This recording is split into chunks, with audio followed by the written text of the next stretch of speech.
जय हिंद, वंदे मातरम। साथियों, आज बात करेंगे बीएससी नर्सिंग कोर्स के बारे में। पूरी डिटेल में बताने वाला हूं कि बीएससी नर्सिंग क्या होता है, इसके लिए एलिजिबिलिटी क्राइटेरिया क्या होता है, बीएससी नर्सिंग करने के बाद में आपको कहां-कहां पर जॉब मिल सकती है, गवर्नमेंट सेक्टर में, प्राइवेट सेक्टर में क्या-क्या जॉब ऑप्शंस हैं, कितनी सैलरी मिल सकती है।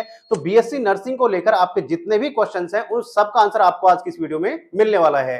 तो कंप्लीट इंफॉर्मेशन के लिए कंप्लीट वीडियो देखना होगा। आधी अधूरी जानकारी सबसे खतरनाक होती है। तो वीडियो में अंत तक बने रहिएगा और यदि आप चैनल पर पहली बार आए तो चैनल जो सब्सक्राइब कर लीजिएगा, बेल आइकन को प्रेस कर लीजिएगा, क्योंकि मैं आपके लिए इसी तरीके की इंफॉर्मेशन वीडियो लाता रहता हूं। तो साथियों, बात करते हैं बीएससी नर्सिंग के बारे में। पहले कुछ ओवरव्यू है वो जान लेते हैं। तो साथियों, बीएससी नर्सिंग एक 4 साल का अंडर ग्रेजुएट डिग्री प्रोग्राम है जो कि मेडिकल की फील्ड में कराया जाता है। इसको वो बच्चे कर सकते हैं जिनके अंदर सेवा भाव है, जिनको मरीजों की देखभाल करनी है, डॉक्टरों की हेल्प करनी है, चाहे वो ऑपरेशन में हो या नॉर्मली जर्नली हो। तो एक तरीके से हम इनको डॉक्टर के असिस्टेंट कह सकते हैं। तो बीएससी नर्सिंग वो लोग कर सकते हैं। अब बात करते हैं कि बीएससी नर्सिंग के लिए एलिजिबिलिटी क्राइटेरिया क्या होता है। तो साथियों, बीएससी नर्सिंग के लिए जो योग्यता चाहिए होती है उसमें आपकी मिनिमम क्वालिफिकेशन 10th+2 होनी चाहिए। उसमें आपके पास पीसीबी होना कंपलसरी है, फिजिक्स, केमिस्ट्री, बायोलॉजी। और उसके साथ साथ एक सब्जेक्ट और है जो कंपलसरी होता है, वो होता है इंग्लिश। यानी कि इंग्लिश भी आपके पास होना अनिवार्य है। यानी कि 4 सब्जेक्ट हो गए आपके पास कंपलसरी, जो आपके पास 12th में होने चाहिए। उसके साथ साथ आपकी मिनिमम परसेंटेज 50% होना अनिवार्य है। यानी कि 12th में आपके कम से कम 50% हो। यदि कोई आपकी कैटेगरी लगती है एससी एसटी, तो वहां पर आपको 45 पर भी आपको एडमिशन मिल जाता है। अभी एडमिशन प्रोसेस की भी हम बात करेंगे। इससे आगे बात करते हैं साथियों, एडमिशन प्रोसेस क्या रहता है, किस तरीके से एडमिशन होता है। तो साथियों, एडमिशन जो होता है वो 2 तरीके से होता है। एक होता है मेरिट बेस्ड और एक होता है आपका एंट्रेंस बेस्ड। अब जो एडमिशन है लगभग ऑल ओवर इंडिया में वो कर दिया गया है एंट्रेंस बेस्ड। यानी कि जिस बच्चे ने नीट का एग्जाम दिया हुआ है और नीट का एग्जाम क्वालिफाई है, अब सिर्फ वही बच्चे क्या कर पाएंगे, बीएससी नर्सिंग कर पाएंगे। तो यानी कि नीट का एग्जाम देना कंपलसरी है।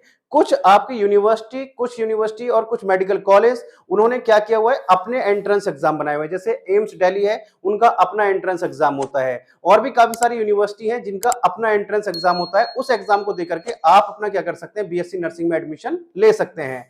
यानी कि अब बीएससी नर्सिंग के लिए आपको एंट्रेंस एग्जाम देना कंपलसरी है। मेरिट बेस अब जो आपका एडमिशन है वो लगभग खत्म हो गए हैं।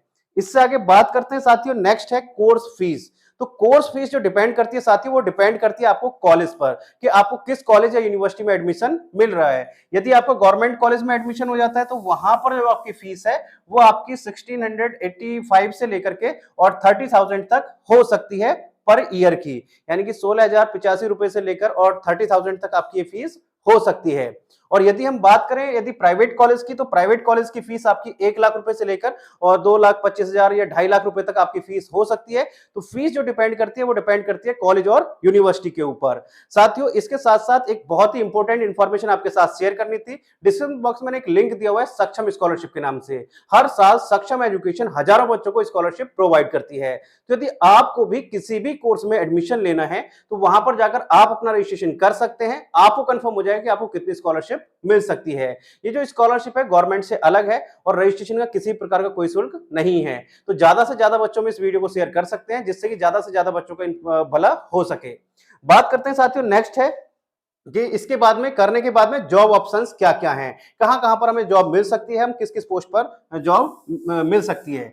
तो साथियों, सबसे पहले जो बड़ी पोस्ट होती है वो नर्सिंग मैनेजर, यानी कि नर्स मैनेजर आप बन सकते हैं। बीएससी नर्सिंग करने के बाद में आईसीयू नर्स बन सकते हैं, रजिस्टर्ड नर्स आप बन सकते हैं, क्रिटिकल कैरियर नर्स आप बन सकते हैं, असिस्टेंट नर्स बन सकते हैं, इमरजेंसी में आप नर्स बन सकते हैं, फर्स्ट एड नर्स आप बन सकते हैं और मिलिट्री में आप जा सकते हैं। तो साथियों, यानी कि आप नर्सिंग का कोर्स करके बन सकते हैं सिर्फ नर्स ही, या आप कह सकते हैं जूनियर असिस्टेंट डॉक्टर। लेकिन कभी भी आप ऑफिशियल अपने नाम के साथ में डॉक्टर नहीं लगा सकते। ध्यान रखिएगा, ऑफिशियली आप अपने नाम के साथ में डॉक्टर नहीं लगा सकते। वैसे कह सकते हैं आप हॉस्पिटल में काम करते हैं तो आओ डॉक्टर साहब और डॉक्टर साहब, लेकिन ऑफिशियली आप अपने नाम के साथ डॉक्टर नहीं जोड़ सकते हैं यदि बीएससी नर्सिंग करते हैं तो भी। अब इससे आगे बात करें साथियों जॉब ऑप्शंस की, क्या गवर्नमेंट में वैकेंसी आती है या फिर नहीं आती है, गवर्नमेंट में जॉब मिलेगी या नहीं मिलेगी, या जॉब मिलती है या फिर नहीं मिलती है।